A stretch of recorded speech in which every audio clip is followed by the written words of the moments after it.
নমস্কার সবাইকে, আমি শিল্পী লংতরাইয়ের কিচেনে সবাইকে জানাই স্বাগত।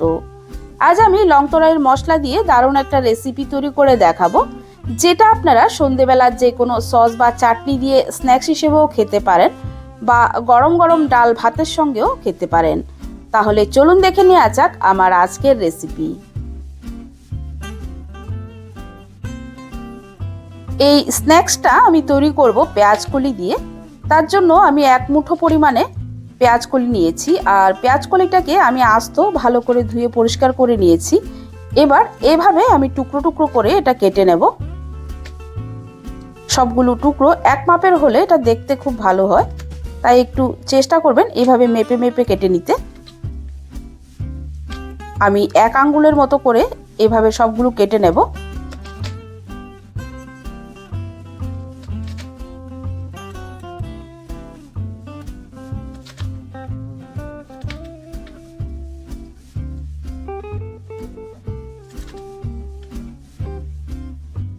এভাবে আমি সবগুলো পেঁয়াজ কলি টুকরো টুকরো করে কেটে নিয়েছি।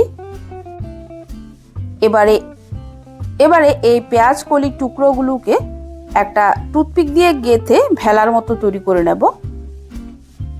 আপনারা একটু খেয়াল করে দেখবেন, প্রসেসটা খুবই সোজা এটা তৈরি করা। আপনাদের কাছে এরকম টুথপিক না থাকলে আপনারা নারকেলের শলা দিয়েও এটা তৈরি করে নিতে পারেন। দেখুন, ঠিক এভাবে আমি সবগুলো গেঁথে তৈরি করে নেব।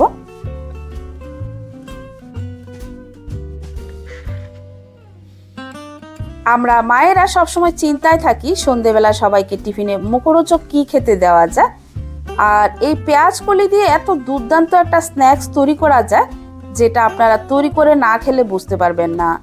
এখন বাজারে অ্যাভেলেবেল পাওয়া যাচ্ছে এই পেঁয়াজ কলি। আপনারা অবশ্যই একবার এই রেসিপিটা ট্রাই করতে পারেন। আশা করছি আপনাদের সবার খুব পছন্দ হবে।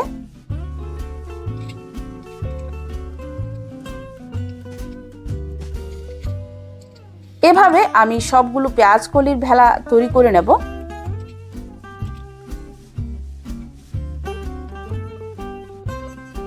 সবগুলো ভেলা আমার তৈরি করে নেওয়া হয়ে গেছে। এবারে আমি একটা ব্যাটার তৈরি করে নেব। তার জন্য একটা বাটিতে আমি চালনির মধ্যে নিয়ে নিলাম হাফ কাপ বেসন, 1/4 কাপ নিয়ে নিলাম চালের গুঁড়ো, 2 টেবিল স্পুন নিয়ে নিলাম ময়দা। এবারে এই শুকনো উপকরণগুলো আমি একটু চেলে নেব। আপনারাও চেষ্টা করবেন এই শুকনো উপকরণগুলো একটু চেলে নিতে। এবারে এই শুকনো উপকরণগুলোর মধ্যে আমি দিয়ে দিলাম 1/4 টিস্পুনের মতো কালো জিরে, 1/3 টিস্পুন দিয়ে দিলাম লংতরাইয়ের হলুদ গুঁড়ো, 1/3 টিস্পুন দিয়ে দিলাম লংতরাইয়ের লঙ্কার গুঁড়ো, 1/4 টিস্পুন দিয়ে দিলাম লংতরাইয়ের গরম মশলা গুঁড়ো,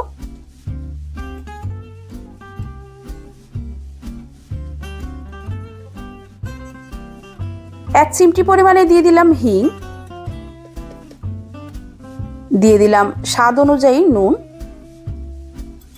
এবারে সবকিছুকে একবার একটু ভালো করে মিশিয়ে নিয়ে এরপর অল্প অল্প করে জল দিয়ে মিশিয়ে একটা ব্যাটার তৈরি করে নেব।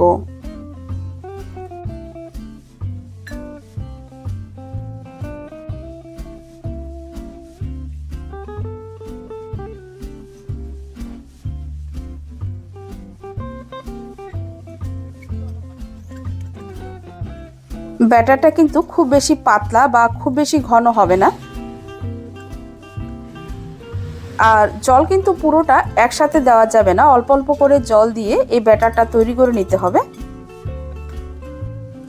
ব্যাটারটা আমার তৈরি হয়ে গেছে। এবার ঢাকা দিয়ে 10 মিনিটের জন্য এক সাইডে রেখে দিয়েছিলাম। 10 মিনিট পর আমি ঢাকাটা তুলে নিয়েছি। এটা এখনো অনেকটাই ঘন রয়েছে, তাই এর মধ্যে সামান্য পরিমাণে একটু জল আমি মিশিয়ে নিয়েছি।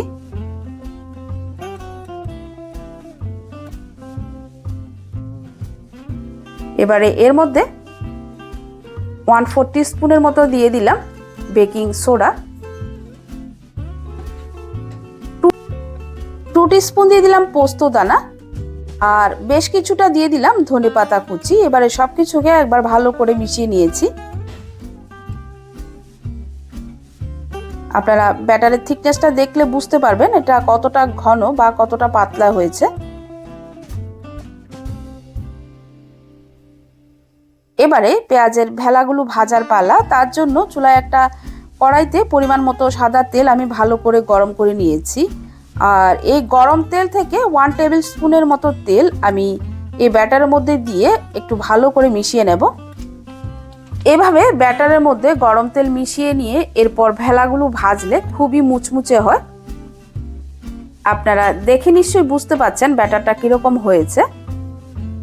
এবারে এই ব্যাটারের মধ্যে একটা একটা করে ভেলা ভালো করে ডুবিয়ে নিয়ে এরপর গরম তেলের মধ্যে দিয়ে এপিট ওপিট করে লালচে করে আর মুচমুচে করে ভেজে নেব।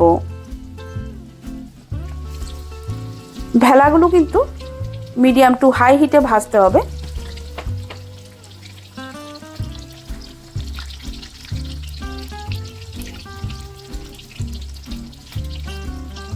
এক সাইড আমার ভাজা হয়ে গেছে, এবার এগুলো আমি উল্টে দিলাম।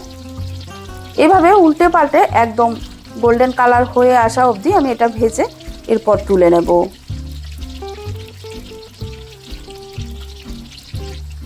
আপনারা যদি এরকম মজার মজার আরও অনেক রেসিপি পেতে চান তাহলে অবশ্যই লং তরাইয়ের পেজটা ফলো করে নিতে পারেন। আর ইউটিউব থেকে দেখে থাকলে অবশ্যই ইউটিউব চ্যানেলটা সাবস্ক্রাইব করে পাশে থাকা বেল বাটনটা প্রেস করে অল করে দেবেন।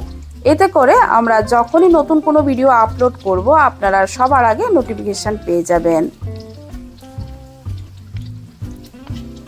এগুলো ভাজা হয়ে গেছে, এবার এগুলো আমি তেল থেকে ছেঁকে তুলে নেব। আর একইভাবে আমি বাকি সবগুলো ভেলাও ভেজে নেব।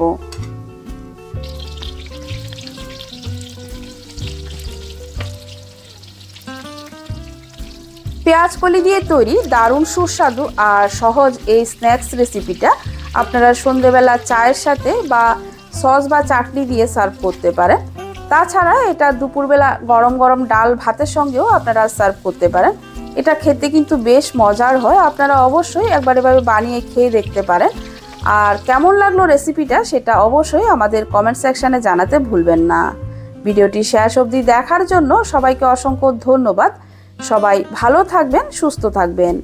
দেখা হচ্ছে পরবর্তী নতুন ভিডিও।